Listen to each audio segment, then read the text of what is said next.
السلام عليكم ورحمة الله وبركاته. ازيكم عاملين ايه؟ يا رب تكونوا بخير. وحشتوني جدا جدا جدا من اخر فيديو عملته معاكم. يا رب انا كمان اكون وحشتكم زي ما انتوا وحشتوني كده. عاملين ايه؟ طمنوني عليكم في الكومنتات. ويا رب ما تنسوش بقى التعليق، هو ما تنسوش اللايك. و... واللي لسه اول مرة يشوفني، انا ام حمزة، دي قناتي. يا رب تعجبكم. روتين بسيط من بيت بسيط. بس بيت، يعني الحمد لله الحمد لله انا بحبه جدا جدا، بحب بيتي جدا جدا. والحمد لله مبسوطة وراضية. واتمنى من ربنا يعني ان انا اتوفق بيكم ومعاكم. وتدعموني بالاشتراك. اللي اول مرة يشوفني يدعمني بالاشتراك. مش هتندمي ومش هتخسري والله العظيم بجد. ان شاء الله القناة هتعجبك وان شاء الله هتستفادي. وان شاء الله اكبر بيكو واكبر معاكو ونستفاد من بعضينا ان شاء الله. النهارده اليوم كان بسيط جدا، يعني كان الشقه كانت نظيفه، ما كانش فيها حاجه. انا صورت لكم في اول الفيديو ان الدنيا كانت متروقه، ما كانش فيها الا اوضه ولادي، وولادي كانوا نايمين. انتوا عارفين طبعا الاجازه والمدارس والكلام ده محدش بيصحى بدري يعني. يسهروا الليل كله طبعا زي ما انتوا عارفين، ويجوا طبعا يصحوا الظهر بقى ولا حاجه. طبعا انا مش متعوده على كده، انا بصحى بدري، ما اقدرش استنى لما يصحوا واقول يعملوا لي حاجه ولا بتاع. لا، عبل ما بيصحوا كده بكون انجزت، يعني بكون مثلا ايه، زي ما انتوا شفتوا كده الشقه ظبطتها كده على الماشي، طبقت شويه هدوم، طلعت الهدوم اللي كانت في الغساله، دخلت بقى على المطبخ. قلت اشطب المطبخ. وقلت بعد ما شطب المطبخ ان شاء الله كده ايه، اخد بعضي واروح على السوق اشوف الطلبات اللي انا محتاجاها. بصوا حبايبي واخواتي وكل الناس اللي عندي هنا في القناه، كنت حابه اخد رايكم في فكره كنت طرحها عليكم في اول فيديو عملته. كنت بقول لكم ان انا ايه يعني، مش هيبقى عندي مثلا ايه مشتريات وحاجات كتير ان انا اعرضها والكلام ده، وان انا تجديدات والكلام اللي هو ايه بيبقى فيه يعني تغيير وكده والكلام ده. فكنت ساعتها بقول لكم ان انا ممكن اوريكم يعني جهاز بنتي. انا لسه ما جبتلهاش حاجات كتير، انا بنتي اصلا صغيره. فبدات اجيب لها حاجات. فكنت بقول لكم ان انا ايه رايكم ان انا اوريكم الحاجات ديت. فاللي حابب الفكره دي يقول لي يكتب لي يعني في التعليقات، يقول لي اعملي كده او ايه، وانا يعني ايه ان شاء الله اخد برايكم. بصوا يا جماعه، الصدى اللي في الرخامه دوت والله العظيم مش بيروح خالص، لحسن تقولوا دي مثلا عفانه او مش نظيفه او الكلام ده. انا زي ما انتوا شايفين والله العظيم فيديو من غير فيديو، كل ما بغسل مواعين لازم انا اصبن الدنيا كلها من حواليا. بس ده الصدى ده من سلكة المواعين، وما بيروحش خالص، لا راح بكلور ولا راح بفلاش ولا راح بليمون ولا بخل ولا كل الكلام ده. هو اللون ده ثابت كده ما بيروحش. ومطبخي ده كمان يعني ايه، يعني ليه عمر، يعني كتر خيره. الرخامه بتاعتي دي كمان صغيره جدا، مقصوصه اصلا، اتقصت لما جينا ندخل الغاز الطبيعي وكده فاتقصت. فبالنسبه لي يعني ايه بتشيل الدنيا بالعافيه ومش بتبقى شايلاها اصلا. فالحمد لله على كل حال. يعني انا حابه اقول لكم بس ان المطبخ ده يعني اصلا يعني مطبخ قديم، الشقه كلها على بعضها ما فيش حاجه اتجددت فيها ولا اتغيرت، لا غيرت دهانات ولا غيرت مطبخ ولا غيرت بوتاجاز ولا غيرت اي حاجه. بما اني يعني ايه بقول لكم ولا غيرت بوتاجاز، عشان ولاد اخواتي لما سافرت البلد طبعا شافوا الفيديوهات، فبيقولوا لاولادي ايه، هو انتوا اشتريتوا بوتاجاز جديد؟ طبعا دول العيال الصغيره مش عارفين حاجه، امهاتهم عارفين يعني، الكبار عارفين ان انا ما غيرتش وما جبتش حاجه جديده. بس العيال ايه يعني عشان شايفين البوتاجاز. طبعا انا متجوزه، اللي مش عارفني وكده واللي لسه اول مره هيشوفني، متجوزه بقالي 17 سنه. فالحمد لله الحمد لله البوتاجاز يعني ايه، مهتميه بيه وبهتم بحاجتي، فبتلاقوا البوتاجاز يعني ما شاء الله زي ما انتوا شايفين كده. فاللي بيشوفه بيفكر ان هو جديد العيال مفكرين ان البوتاجاز لسه مشترياه جديد. اللي بصراحة يعني قديمة عندي وعايزة تتغير وعايزة تتجدد هي التلاجة. ليه بقى؟ علشان انا في اول ما اتجوزت التلاجة كانت بتجيب مية. فطبعا قلت لجوزي وكده، قلت له هات الشركة لسه في الضمان وكده. طبعا ما جابش الشركة وانتوا عارفين الرجالة طبعا. فضلت طبعا على الحال ده تجيب مية لحد ما البارومة كلتها، دمرتها البارومة، دمرت التلاجة. عشان كده انا بصورش معاكم التلاجة خالص ولا بجيبها معاكم. فالله المستعان يعني ان شاء الله ايه، ربنا يسهل كده ونجيب تلاجة. طبعا بقى ايه رأيكم بقى المطبخ؟ هو المطبخ ده على وضعه كده، بس الجزء اللي هو بتاع المطبخ التحتاني ده مش بعرف اصوره معاكم ليه، لان هو واخد جنب كده من المطبخ، يعني وانا داخله بوشي كده للمطبخ هو واخد جنب في الوش على طول. فلما باجي اصور المطبخ يعني مش هعرف اصوره لكم، يعني مش هعرف اجيب المطبخ على بعضه. لازم ان انا اصور وانا داخله الوش اللي هو التحتاني دوت، وبعد كده اصور لكم بقى المطبخ من تحت.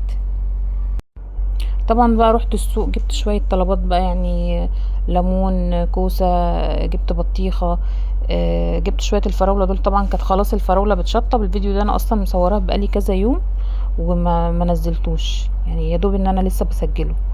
فبصراحه تعبتني قوي في التنظيف، كانت رفيعه جدا يعني. وجبت طبعا نص كيلو السمنه دوت برضو، حطيته عندي لاني ما كانش عندي سمنه.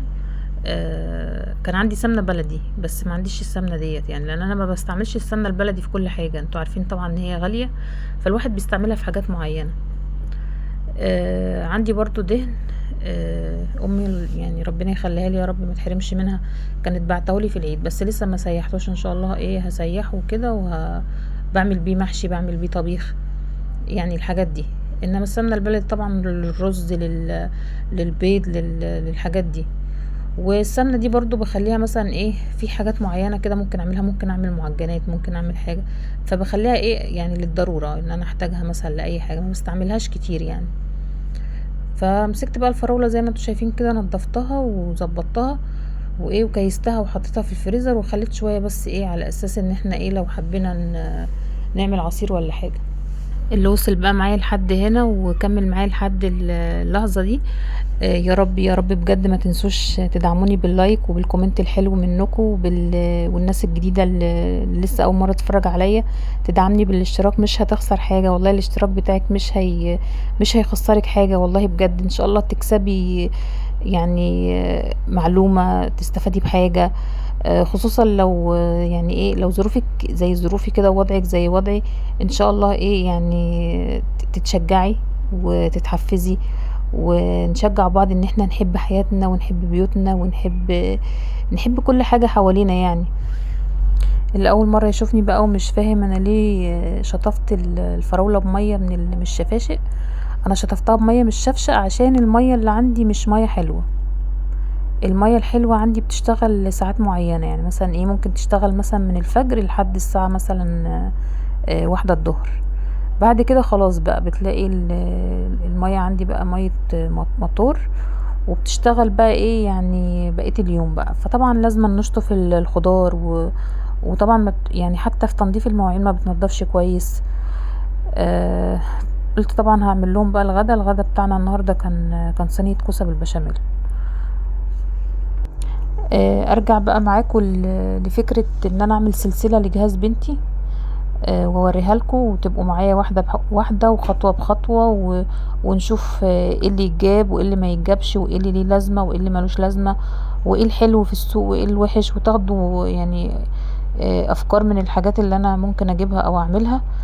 لو حد عجبه الفكرة دي وعجبه سلسلة الجهاز دي، يعني انا طبعا ايه همشي بالروتين بتاعي زي ما انا، الروتين اللي هو التنظيف والطبخ والكلام ده، بس ممكن ايه مع كل فيديو اوريكم مثلا ايه حاجة انا جبت مثلا حاجة الفلانية، مثلا ايه رأيكم فيها، بصوا عليها، مش عارف ايه اسعار الكلام ده، يعني تبقى سلسلة كده مثلا ايه بحيث ان انتوا تشوفوا مثلا ايه الاسعار في السوق، تشوفوا ايه الحلو ايه الوحش، ايه اللي يتجاب ايه اللي ما يتجابش الكلام ده كله.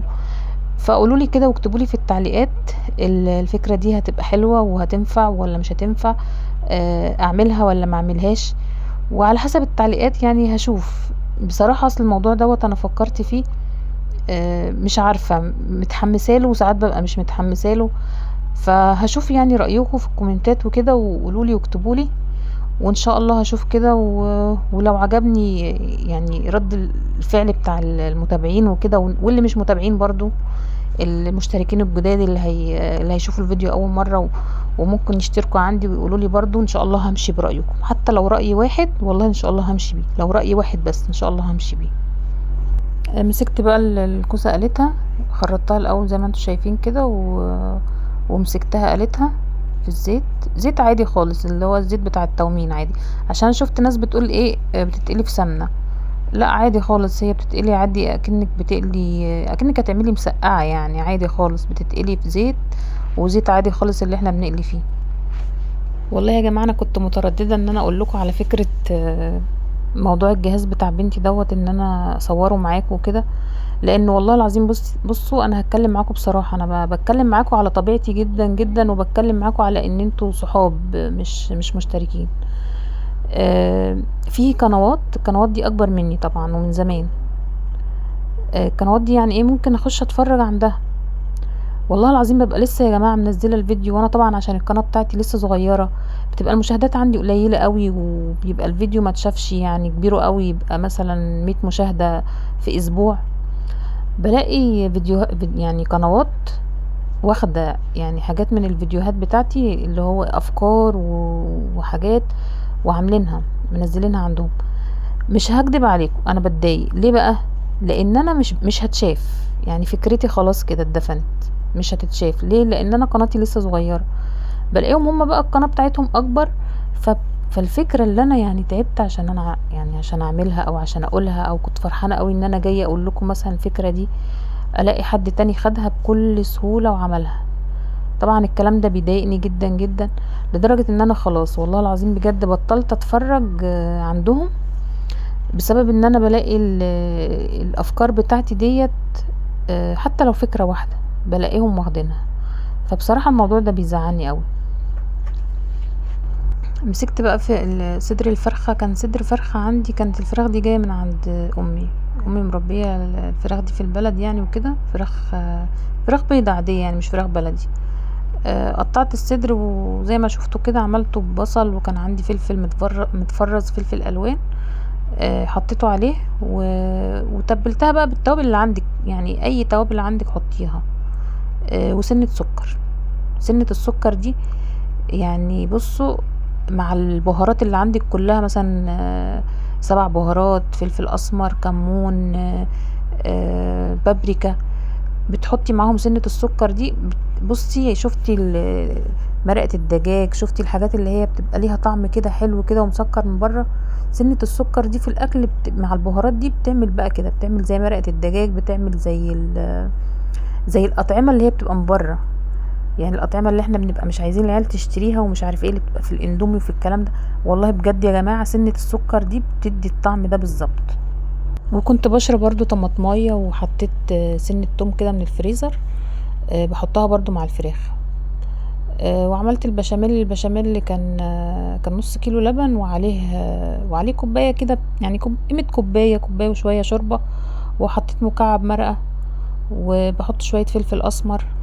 طبعا ببقى حاطه برضو سمنه بلدي في البشاميل، ببقى حاطه برضو 3 معالق يعني. هو زي ما انتوا عارفين انا، بصوا انا بكلم البنات اللي هم ايه لسه بيتعلموا، طبعا الستات الكبار اللي زينا كده عارفين طبعا كل الكلام ده، اللي هو البشاميل اللي بيبقى معلقه دقيق عليها ليها معلقه سمنه، وكوبايه لبن يعني، معلقه كوبايه لبن.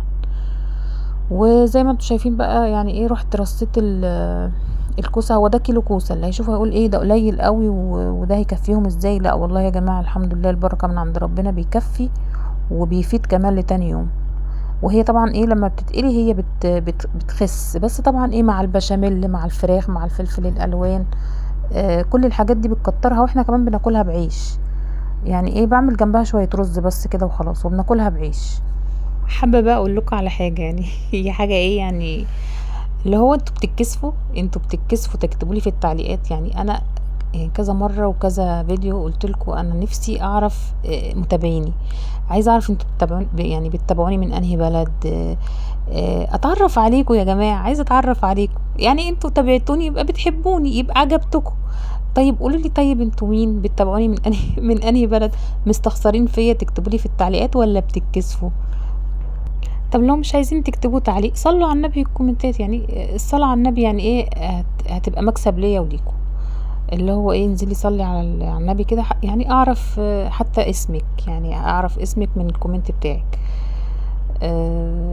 وطبعا لو الموضوع ده تقيل عليكم يعني، خلاص يا جماعه بلاش منه، كفايه بس تحطوا لي لايك، انا مرضيه باللايك. طبعا حطيت الصينيه في الفرن، طبعا حطيتها على الرف بتاع اللي هو الوسطاني بتاع الفرن، على فرن طبعا ايه درجه الحراره 180. طبعا برضو يا جماعه كل الكلام ده للبنات والله بجد، عشان ما فيش واحده تقول ايه هو احنا يعني لسه نتعلم الطبيخ، ما احنا عارفين، هي انت جايه تعلمينا؟ لا والله مش بعلمك ولا حاجه، وكلكم على راسي من فوق، وانا عارفه ان كلكم شاطرين واشطر مني كمان، بس في بنات يا جماعه والله بجد بتبقى بنات صغيره بتخش على الفيديوهات دي تتعلم التنظيف وتتعلم الترويق وتتعلم الطبخ والكلام ده. فيعني الفيديوهات دي طبعا ايه اللي هو ايه لسه بيتعلموا ولسه ايه مش عارفين حاجه. انا بناتي والله العظيم بجد مش بيخشوا المطبخ كتير. لما مثلا بنت منهم تمسك فيديو تتفرج عليه تقول لي يا ماما انا اتعلمت منك، اقول لها اتعلمتي مني فين؟ تقول لي في الفيديو. اقول لها طب تعالي اتعلمي في الحقيقه انت سايبه الحقيقه، انا قدامك اهو، وراحت تتعلمي الفيديوهات بتاعتي. شفتوا بقى يا جماعه الميه المالحه ما بترغيش ازاي؟ بصوا الرغاوي طبعا في الاول خالص في اول الفيديو كان الصبح كانت الرغاوي عاليه، ويعني ايه لو عدت الفيديو تاني وبصيتي على الرغاوي هتلاقي الرغاوي عاليه جدا. الميه المالحه بقى ايه، بصوا الرغاوي بتبقى عامله ازاي، والميه بقى بتلاقيها يعني ما بتنضفش، وبتلاقي مثلا حله ألمونيا زي اللي انا دعكتها دي بتلاقيها ما يعني ايه ما بتلمعش زي الميه الحلوه. فالله المستعان، الحمد لله على كل حال، ربنا يصلح حالنا يا رب جميعا، ييسر الامور بتاعتنا كلنا، ويحقق لنا كل اللي نفسنا فيه، اللهم امين يا رب العالمين. كل اللي بيسمعني يا رب يحقق له كل اللي نفسه فيه يا رب، كلكم يا رب يحقق لكم، كل واحد عنده امنية وعنده حلم يا رب يا رب، اللهم امين، يحقق له حلمه واللي هو بيسعى ليه ان شاء الله. ودي كانت النهاية، استودعكم الله الذي لا تضيع ودائعه، والسلام عليكم ورحمة الله وبركاته.